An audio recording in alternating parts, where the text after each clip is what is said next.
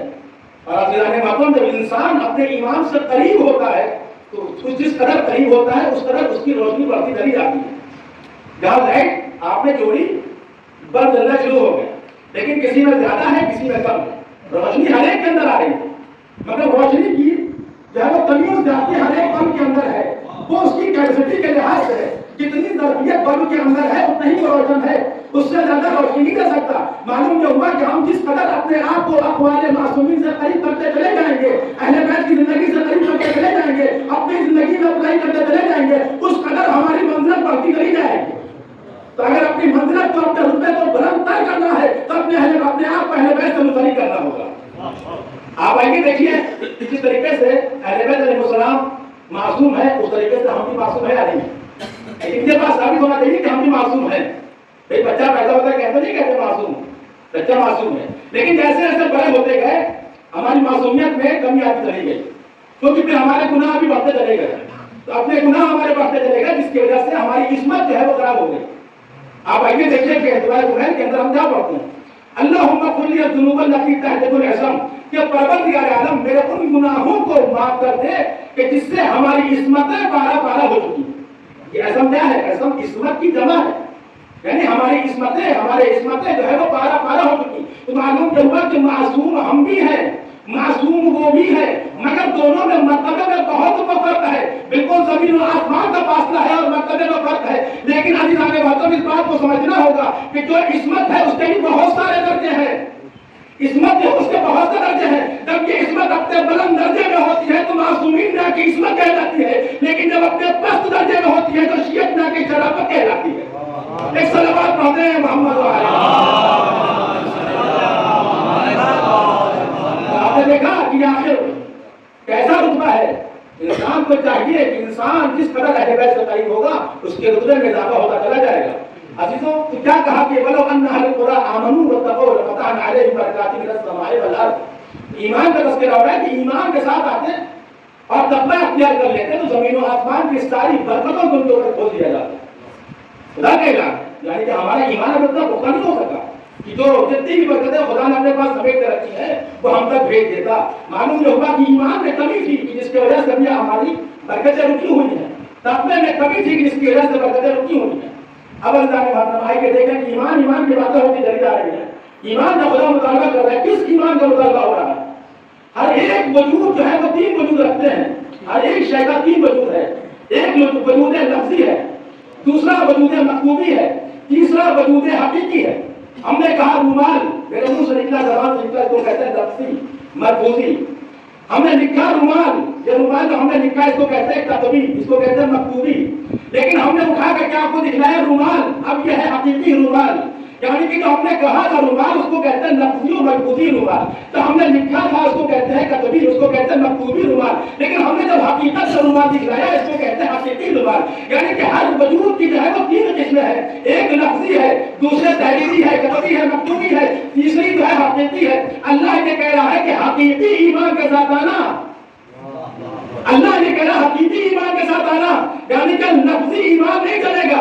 اس قالت الاعراب آمنا، اگر اعراب آنے کے بعد یہ کہتے ہم ایمان لے آئے تو کہتے تم ایمان نہیں لے کر کیا ہے، تمہارا زبانی ایمان ہے، یہ ایمان قابل قبول نہیں ہے. اگر آنے کے بعد منافقین کہتے کہ آپ ہی رسول خدا ہے، اللہ کے رسول ہیں، ہم یہ گواہی دیتے ہیں، تو یہ کہہ دینا کہ یہ لفظی ایمان ہے، تمہارے دل میں ایمان نہیں اترا، تمہارے دل میں ایمان نہیں اترا. تو معلوم یہ ہوا کہ لفظی ایمان اللہ کے نزدیک قابل قبول نہیں ہے، مکتوبی ایمان اللہ کے نزدیک قابل قبول نہیں ہے. اگر قابل قبول ہے تو حقیقی ایمان قابل قبول ہے. حقیقی ایمان کہاں ملے گا؟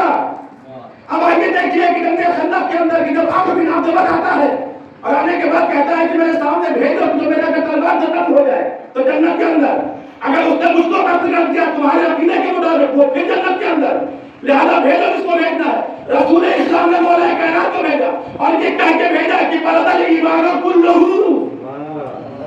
برد الایمان یہاں کیا ہے کہ حقیقی ایمان کے ساتھ آنا. جہاں رسول خدا کیا کہہ رہا ہے برد الایمان کلہ الی الکفر کلہ، کہ آج کل کا کل جو ہے وہ کل کا کل ایمان کل کے کل کفر کے مقابلے میں جا رہا ہے. معلوم یہ ہوا کہ اگر کل ایمان کے سامنے کوئی آتا ہے تو یا تو کل کفر ہوتا ہے یا کل شرک ہوتا ہے. صلوات پڑھیں کے ساتھ آنا، حقیقی ایمان کے ساتھ آنا. معلوم یہ ہوا کہ جنگ خندق میں کل کا کل ایمان جا رہا تھا، کل کفر کے ہی مقابلے میں جا رہا تھا. اگر مجسم ایمان دیکھنا ہے تو جنگ خندق میں دیکھ لیجیے، اگر مجسم کفر دیکھنا ہے تو جنگ خندق میں دیکھ لیجیے. معلوم یہ ہوا کہ مجسم ایمان بھی یہاں موجود ہے، مجسم کفر بھی یہاں موجود ہے. اور اس کل ایمان کے مقابلے میں جو کوئی بھی آئے گا یا تو کل کفر ہوگا یا تو کل شرک ہوگا، وہ چاہے یہاں پہ ہو چاہے جنگ سے نہیں ہو. ایک صلوات پڑھ لیں محمد. کل ایمان کس کو کہتے ہیں؟ حقیقی ایمان جو ہے وہ قابل قبول ہوگا. نام کا ایمان اگر زبان میں لے کر کے اللہ کے سامنے گئے تو اللہ اس ایمان کو رد کر دے گا، قبول نہیں کرے گا. کیونکہ ارشاد ہو رہا ہے کہ اگر آنا تو کامل ایمان کے ساتھ آنا، ناقص ایمان کے ساتھ نہیں، ملاوٹی ایمان کے ساتھ نہیں، بلکہ وہ ایمان کی جو اللہ نے جس کا راستہ دکھلا دیا ہے، جس کو معین کر دیا ہے، جس کو منسوخ کر دیا ہے، جس کو منسوخ کر دیا ہے، اس ایمان کے ساتھ اگر آئیں گے تو اس ایمان کو قبول کیا جائے گا، ورنہ ایمان کو قبول نہیں کیا جائے گا. اس صلوات پڑھتے ہیں محمد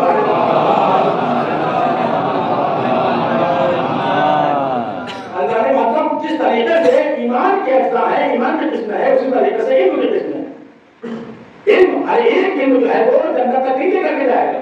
ہر ایک علم جو ہے وہ خدا کے بارگاہ میں قابل قبول نہیں ہے. بلکہ رسول اللہ جو ہے وہ خود اپنی ہی مسجد ہے، مسجد نبوی میں تشریف فرما ہے، وہاں جب تشریف لے کے گئے تو کیا دیکھا ایک شخص کھڑا ہوا ہے جس کے حلقے میں کافی لوگ کھڑے ہوئے ہیں. رسول اللہ نے پوچھا کہ کیا ہو رہا ہے یہاں پہ، کون کھڑا ہوا ہے؟ کہا کہ یہ بھیڑ لگی ہوئی ہے. تو جواب دیا رسول اللہ کہ ارے بہت بڑا عالم ہے، اس چیز کا علم ہے. کہا کہ ایام جاہلیت کے احکام کو حفظ ہے. کچھ اور کیا جانتا ہے، کہا قیافہ شناس ہے. کچھ اور کیا جانتا ہے، خاندان کے بارے میں جانتا ہے، یہ کس خاندان کا ہے، صورت دیکھ کر بتا دے گا. رسول اللہ نے کہا کہ ایسا علم ہے کہ جس کو سیکھنے سے بھی کوئی فائدہ نہیں اور جس کو نہ سیکھنے سے بھی کوئی فائدہ نہیں. تو معلوم کیا ہوا، ہر علم جو ہے وہ قابل قبول نہیں ہے، ہر علم کا فائدہ نہیں ہے. بلکہ ارشاد فرمایا کہ انما العلم ثلاثۃ، علم جو ہے فقط تین علم ہے. آیۃ محکمۃ، فریضۃ عادلۃ، آیت محکمہ ہے، فریضہ عادلہ ہے، بس سنت قائمۃ، اور سنت قائمہ ہے. یہ تین علم سنیے اور آپ کی رحمت تمام. ایک سوال پڑھتے ہیں محمد والا. انما العلم ثلاثۃ، آیۃ محکمۃ، اور فریضۃ عادلۃ، اور سنت قائمۃ. یہ پہلا علم کون سا ہے کہ جس کو کہا کہ آیت محکمۃ. آیت کس کو کہتے ہیں؟ آیت کہتے ہیں نشانی کو. محکم کس کو کہتے ہیں؟ محکم کہتے ہیں مضبوط کو.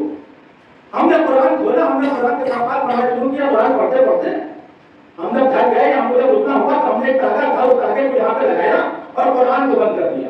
اس کا مطلب یہ ہوا کہ ہم قرآن کو یہاں تک پڑھ چکے ہیں جہاں کے بعد میں قرآن باقی ہے. اس کو کہتے ہیں آیت.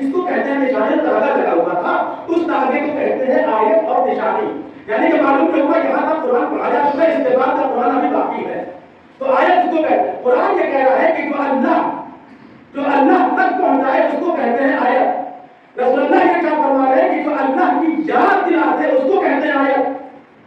قرآن یہ کہہ رہا ہے کہ جو اللہ تک پہنچا ہے اس کو کہتے ہیں آیت. رسول اللہ یہ کہہ رہا ہے کہ جو اللہ کی یاد دلاتے اس کو کہتے ہیں آیت. چنانچہ جب مولا کائنات کو جب جنگ خیبر میں بھیج رہے تھے تو اس وقت رسول اللہ نے دعا کی اور یہ کہا کہ پروردگار عالم اگر آج ابھی تک ہو گئے تو لم یعبد علی الارض ابدا، تو پھر روئے زمین کے اوپر کوئی عبادت کرنے والا نہ ہو سکے گا.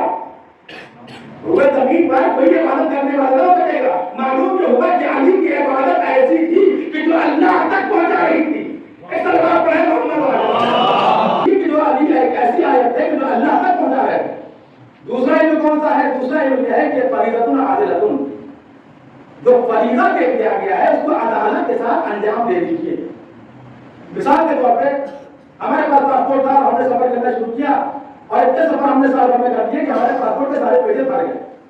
اب ہم کو اس کے اندر مزید پاسپورٹ کے اندر ایک پیج کی ضرورت ہے جس کا ہمارا استعمال کر سکے ویزے کا، یا ہم کو سفر کرنے کا، یا ہمیں مہر لگ سکے، امیگریشن کو پاس کرنا ہے مہر لگ سکے.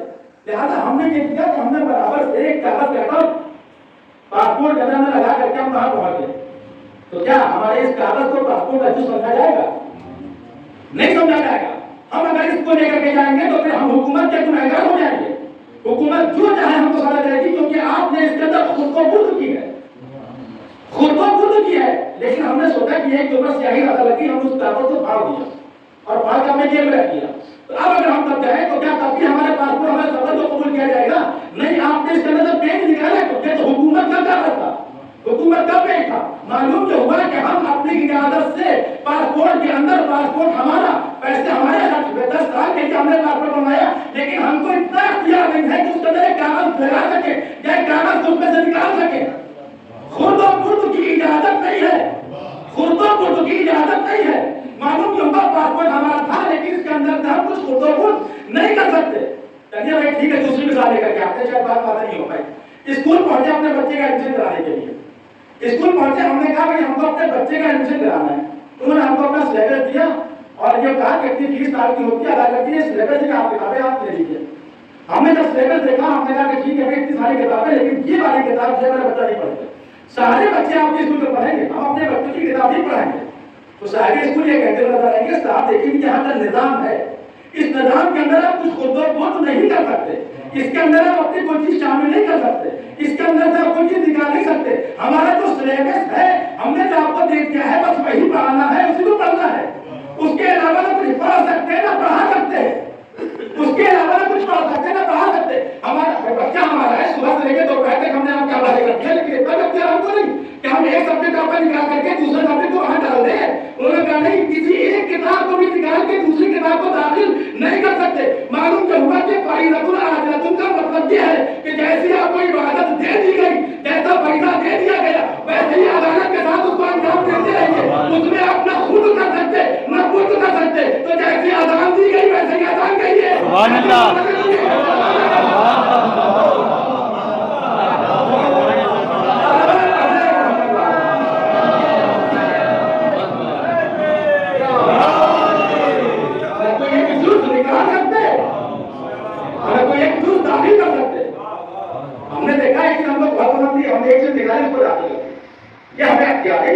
جیسی اذان اور نماز دے دی گئی ہے ویسے ہی پڑھنا ہے. ہمارا دل ہے کہ ہم چاہتے کچھ پڑھنے پر اضافے کے ساتھ نہیں پڑھ سکتے. ہمارا دل ہے کہ اذان کے اندر سے حصہ نکالتے نہیں نکال سکتے، کیونکہ جیسا فریضہ دیا گیا ہے ویسے ہی انجام دینا ہے. فریضۃ عادلۃ یہ دوسرا علم تھا. حفیظوں تیسرا علم کون سا ہے؟ سنت قائمۃ. سنت قائمۃ کی بہت ساری مثالیں ہیں. اس کی ایک مثال پر چڑھا کے اوپر کہ اس کو اللہ کی مثال پڑھ لیجیے کہ جیسے سنت چلی آ رہی تھی اس کے اوپر قائم رہیے، دائم رہیے، اس کے اندر نئی نئی چیزیں داخل نہ کریے. معلوم کہ ہوا ہم عراق سے، ہم نے عراق میں جو چیز دیکھی ہم نے باہر ڈال دی. آپ ایران سے آپ نے جو چیز دیکھی اس کو آپ اس میں شامل کر دیا. ہم دلی سے چلے آ رہے ہیں، دلی میں ایسا ہوتا ہم نے اس کو داخل کر دیا. ہم گجرات سے آ رہے ہیں، ہم نے جیسا دیکھا گجرات کی چیزیں ہم نے یہاں ایڈ کر دی. معلوم کہ ہوا کہ یہاں کی جو رائے سنتیں ہیں اس کو آپ باقی رکھیے تاکہ گرجا باقی رہے، تاکہ گرجا باقی رہے، تاکہ رقت اس پہ باقی رہے. معلوم ہوا چیزوں پہ ضرورت سے زیادہ ہے جس پہ ایڈیشن کرنا اس میں جو ہے اضافہ کرتے چلے گئے جس کے ذریعے سے رقت بھی ختم ہو گئی جس کے ذریعے سے گرجا بھی ختم ہو گیا. اگر آپ دیکھیں آج کے زمانے میں جو نوحے اور سلام چل رہے ہیں جدید مرد آباد کہا جا رہا ہے اس کے اوپر ماتم کیا جا رہا ہے. جدید مرد آباد کے اوپر ماتم نہیں ہوتا جدید مرد آباد کے اوپر ماتم نہیں ہوتا بلکہ آپ دیکھیں کہ جو پہلے کے سلام و عرض کیے تھے جو نوحے تھے نوحہ کس کو کہتے ہیں نوحہ کہتے ہیں رونے کو. جناب نور کا نور نام کیوں پڑا ان کا نام نور اس لیے پڑا کہ انہوں نے بہت زیادہ گرجا کیا جس کی وجہ سے ان کو نور کہا گیا. تو گرجا ہے نوحہ کہتے ہیں گرجا کرنے والے اشعار کو وہ اشعار پڑھا جائے کہ جس پہ انسان کی عجز روا ہو جائے جس پہ گرجا ہو جائے. جو پہلے کے مسجد تھے جو پہلے کے نوحے تھے سلام تھے آپ دیکھیں کہ اس کے اندر آنکھیں روتی بھی تھی دل محزون ہوتا تھا رقت بھی تھی گرجا بھی تھا. لیکن آج کے سلام و عرض کے ہو چکے کہ جس کے اندر رقت رہ گئی نہ اس کے اندر گرجا رہ گیا. تو جو سنت قائمہ کہی گئی ہے اس سنت کے اوپر باقی رہیے اس پر قائم رہیے اور اس کے اوپر قائم رہیے. سلام علیہ محمد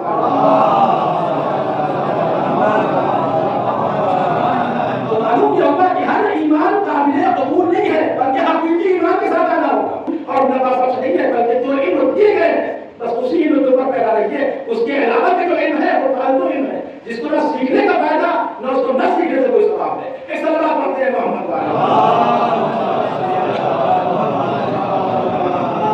معلوم یہ ہوا کہ ہمیں ایمان کے ساتھ اگر رہو گے تو تمہاری ایمان کو قبول کر لیا جائے گا.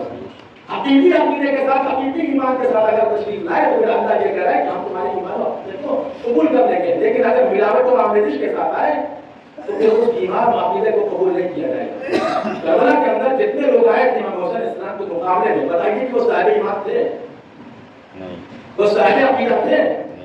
لوگ یہ کہتے ہیں کہ جب سارے بزرگان صحابیوں نے جب رسول اللہ کی جب بیعت کر دی تو امام حسین اسلام نے بیعت کیوں نہ کی؟ سوال یہ نہیں ہونا تھا.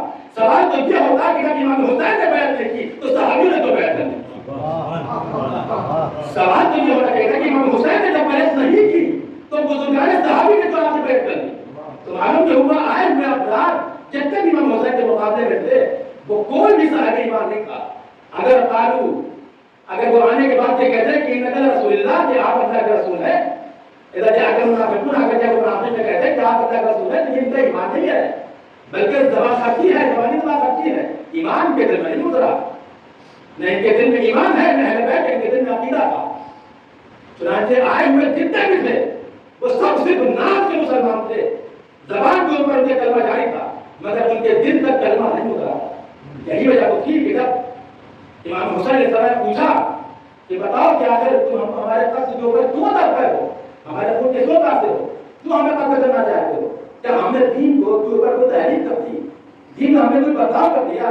ہم نے کیا حرام کو حلال کیا ہے؟ حرام محمدی کو حلال کر دیا یا حلال محمدی کو حرام کر دیا؟ سب خاموش تھے. پھر آخر ہم کو قتل کیوں کرنا چاہتے ہو؟ اس میں سے لوگوں نے کہا کہ ہمیں آپ سے کوئی سروکار نہیں ہے ہم تو آپ سے بدلہ لے رہے ہیں. کس چیز کا بدلہ؟ اس ایمان کا کہ جس ایمان کو قبول نہیں کیا. ہمیں تو آپ کے آبا و اجداد سے لطف ہے حضرت علی سے لطف ہے جس کی وجہ سے ہم اس کا بدلہ آپ سے لے رہے ہیں. یعنی کہ آئے ہوئے جتنے بھی لوگ تھے مطلب سبا سچی تھی دل کے اندر ان کے ایمان نہیں تھا. اور وہ ظلم انہوں نے جو ہے وہ معصومین کے اوپر اہل بیت کے اوپر لگا دیے. جو ظلم زمین نے دیکھا اس سے پہلے نہ آسمان نے اس ظلم کو ایسا دیکھا. عزیزان محترم عصر عاشور جب قیام جلا دیے گئے ایمان کو شہید کر دیا گیا قیام جلائے گئے اصحاب لوٹے گئے شام غریبہ کبر گزرا شام غریبہ گزری رات گزری. کس طریقے سے یہ رات گزری ہوگی ذرا سوچئے کہ کس طریقے سے ہم دن بھر کے تھکے ہوئے ہوتے ہیں اس کے بعد شام کو اپنے گھر جا کے آرام کرتے ہیں. بتائیے کہ کیا اہل حرم کو کیا آرام نصیب ہوا؟ دن بھر کے تھکے ہوئے راتوں کو اٹھا کے امام لا رہے ہیں مقام گستاخ بنا کر کر رہے جناب زینب ان پہ گریہ کر رہے ہیں. آئے ہوئے تمام شہداء کے اوپر جناب زینب کا گریہ ہے. اس کے بعد تھکنے کے بعد جب رات میں انسان کو چین کی نیند تو آنا چاہیے لیکن ابھی بھی بچوں کے دلوں میں دہشت ہے بیٹوں کے دلوں میں دہشت ہے. اسباب لٹ چکے ہیں. ممکن ہے کبھی ہماری کا حکم ہمارے لیے بھی آتا ہے ممکن ہے کہ کبھی رمنے کا حکم ہمارے لیے بھی آتا ہے. خوف و ہراس کے درمیان میں کب گزری ہے. اس کے بعد جب صبح نمودار ہوئی ہے تو صبح میں کیا دیکھا کہ صبح میں جو ہے وہ ناکا چلا رہا ہے شدرے کے پہلان چلے آ رہے ہیں اور آنے کے بعد شدر کو کھڑے کر دیے گئے اونٹ کھڑے کر دیے گئے. امام سجاد کو بلایا کہ امام سجاد کو لانے کے بعد بہت سے بڑے اہالی ان کو پہنانا شروع کیا. عزیزوں پیر میں بیٹیاں ڈال دی کمر میں لنگر ڈال دیا گلے میں دور ہاتھ ہاتھ کری. گلے کا دور پہنانے والا دور نہیں تھا بلکہ گلے میں رکھ کے بھسانے والا دور تھا. اور وہ ایسا دور تھا کہ جس میں باریک باریک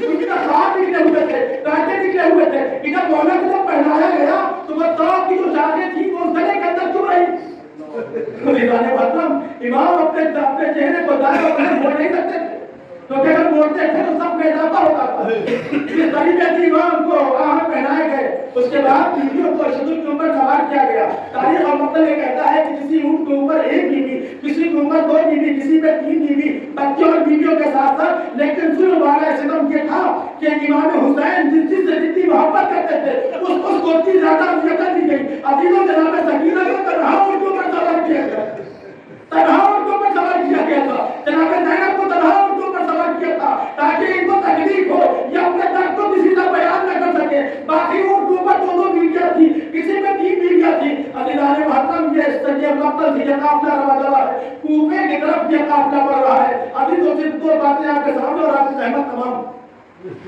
جب یہ کوفے قافلہ پہنچا ہے تو رات میں پہنچا, اور جب شمر نے دیکھا کہ دارالامانہ بند ہو چکا ہے تو سر امام حسین کو اس نے اپنے پاس رکھا تھا. سر کی تقسیم کر دی گئی تھی, کسی کو 10 سر دیے گئے, کسی کو 5, کسی کو 7. اس طریقے سے قبیلے کے ساتھ ساتھ سروں کو تقسیم کر دیا گیا تھا. لیکن شمر نے امام حسین کے سر کا انتخاب کیا تھا کہ میں نے قبول کیا ہے کہ ان کو لے کر کے میں ہی جاؤں گا. ایک جھولے کو اپنے سر پر رکھا تھا, اور جب دیکھا کہ شہر کا دارالامانہ بند ہو چکا ہے تو وہ اپنے گھر سے آ گیا یہ سوچ کر کے کہ جب صبح کو کھلے گا تو صبح کو جاؤں گا. اس نے لا کر کے اس تھیلے کو, جھولے کو اس نے صحن خانہ میں رکھا, اس کے اوپر ایک طبق کو ڈال دیا اور اپنی زوجہ سے کہتا مجھے بھوک لگی ہے, مجھے سونے کا کھانا دے دو. کھانا دیا اس کو سونے کے لیے. جب رات ہوئی اس کی زوجہ نے دیکھا کہ صحن سے کچھ نور نمودار ہو رہا ہے, نور آ رہا ہے. اس نے صحن میں دیکھا تو طبق کے نیچے سے جو جھولا رکھا ہوا تھا اس کے اندر سے نور نکل رہا ہے. جب اس کے قریب پہنچی ہے, اپنے کان کو لگایا تو اس میں سے رونے کی آواز آ رہی تھی. اس نے طلب کر کے وہاں پہ تھوڑی دیر ٹھہر کے اس نے سنا. اس کے بعد اس نے شروع سے آ کے کہا کہ جس سر کو تم لے کر گئے سر کیسا ہے؟ اس سر سے رونے کی آوازیں آ رہی ہے, اس کا نور آسمان تک جا رہا ہے. اس نے کہا ایک باغی کا سر. پوچھا کون باغی ہے؟ کہا یہ حسین کا سر ہے. پوچھا کون حسین؟ کہا حسین ابن علی. اس نے جیسے ہی سنا اس نے کہا کہ ایسا اگر ہے کہ حسین ابن علی کا سر ہے تو ایک چھت کے نیچے نہ تم ہم ایک ساتھ نہیں رہ سکتے.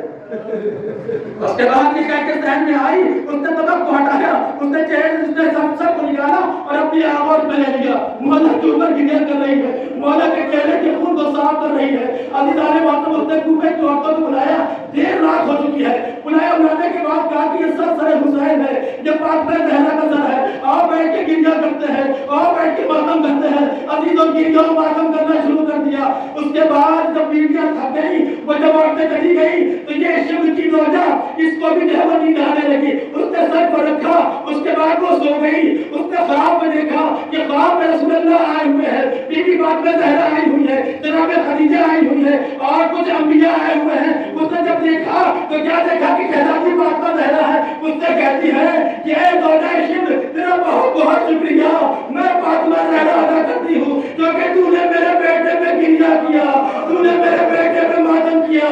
اب تجھ سے گزارش یہ ہے کہ تو مجھ کر لے اور تو مجھ سے ملنے کے لیے آ جا. جب اس کی آنکھ کھلی اس نے کیا دیکھا کہ یہ تو خواب تھا.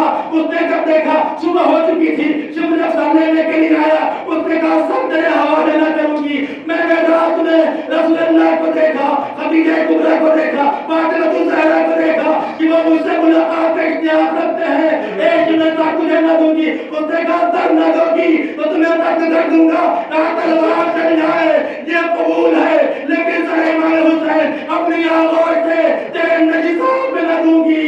یہ کہنا تھا کہ تلوار چلی, زوجہ شمر شہید ہوئی, شہزادی سے ملاقات ہوئی. ہائے لیکن وہ منظر بھی دیکھا گیا کہ جب جناب زینب ہے کہ دربار میں جب وہاں پہ دروازہ بند ہوتا ہے کہ آخر بتاؤ کہ اس کے اندر زینب کون. جناب فضہ آگے بڑھ گئی تھی. لیکن اللہ نے مطلب جو دوسری بات تھی, وہ دوسری بات یہ کہ جب داخل کوفہ جب یہ قافلہ ہوا ہے تو سہل ساعدی جو ہے وہ زیارت کر کے کہیں سے آ رہے تھے سفر کر کے. انہوں نے دیکھا کہ سفر کر کے یہاں پہ دیکھا کہ کوفے کے اندر کچھ جشن کا ماحول ہے, لیکن کچھ ہے جو جشن منا رہے ہیں, کچھ ہے جو ماتم کر رہے ہیں. اس نے اس سے پوچھا کہ یہ بتا کہ یہاں کوئی عید کا دن ہے یا کوئی یہاں پہ غم کا دن ہے کہ یہاں پہ عید منائی جا رہی ہے, یہاں غم بھی منایا جا رہا ہے. اس نے کہا کیا تم مسافر تو کوفے کے نہیں ہو؟ اس نے کوفے کا ہوتا تو پوچھتا کیوں؟ میں تو مسافر اس سے پوچھ رہا ہوں. سہل ساعدی امام کے کہنے والے جب پوچھا اس نے کہا کہ ہاں یہ جو ہے وہ قافلہ ہے, اس کا قافلہ کہاں باقی ہوگا, کہا اس کے اندر جو سامنے شخص ہے کہا اس کا قافلے کا سالار ہے. عزیز و سہل سائد امام کے قریب آئے, امام سے پوچھا کہ آنے والے آخر تمہارا کہاں سے تعلق ہے, تمہارا کیا گناہ تھا کہ جو تم کو اسیر کیا گیا, تمہارے کیا گناہ تھے کہ بیوی کو اسیر کیا گیا. امام نے کہا کہ ہمارا گناہ صرف اتنا ہے کہ ہم آل رسول خدا ہے. جیسے ہی سنا آل رسول خدا تو ہم نے پوچھا رسول خدا کی مراد کیا ہے, کہا محمد مصطفیٰ, کہا محمد مصطفیٰ کی حال میں سے ہو, کہا ہم حال میں سے. پوچھا کس کے بیٹے ہو, کس کے بیٹے, نام کیا, کہا میرا نام علی سجاد ہے. کہا بابا کا نام کہا حسین, کہا علی کے بیٹے حسین, فاطمہ کے بیٹے حسین, کہا علی و فاطمہ کے بیٹے حسین, کہا امام حسین کہاں ہے, کہا جو نوکے نیزہ کے اوپر جو بلند اس دیکھ رہے ہو میرا بابا کا سر ہے. یہ سننے کے بعد سعید سہل سائدی سے رونے لگے. کہا مولا میں آپ کی کوئی خدمت کر سکتا ہوں, کہا یہ ہماری بھوپیاں ہیں جو اونٹوں کے اوپر ہے, ان کو اگر لا کے چادر دے سکتے ہو تو چادر دے دو. سہل سائدی نے کچھ چادریں خریدی, بیویوں تک پہنچائی, لیکن عزیزان محترم بیویاں بھی سر پہ چادر نہ ڈال رکھی تھی کہ ظالموں کا ہجوم پہنچا, نیزے چلنے لگے, چوبوں سے ان کی چادریں کھینچی جانے لگی. جناب زینب کی آواز تھی, ہم کو خدا صحیح دیکھنا چاہتا ہے, ہم چادر اپنے سر پہ کہیں اور رکھ لیں. فَسَيَعْلَمُونَ الَّذِينَ ظَلَمُوا أَيَّ مُنقَلَبٍ يَنقَلِبُونَ إِنَّا لِلَّهِ وَإِنَّا إِلَيْهِ رَاجِعُونَ.